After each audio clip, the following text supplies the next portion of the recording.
Good morning, শুভ সকাল বন্ধুরা। প্রতিদিনের মতন আজকেও অ্যালার্ম বাজার পরে আমার ঘুম ভাঙলো। এই কাজগুলো আমার রোজই করতে হয় সকালে। স্নান করে এসে এবার যাব একটু গাছের কাছে।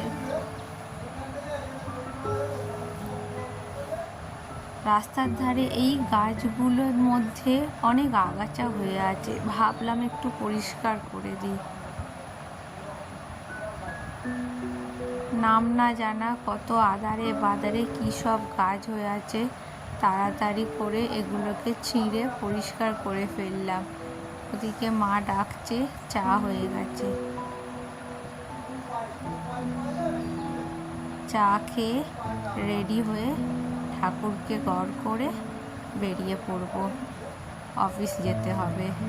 মনে হচ্ছে ট্রেনটা প্ল্যাটফর্মে ঢুকে গেছে। হ্যাঁ, ঠিক।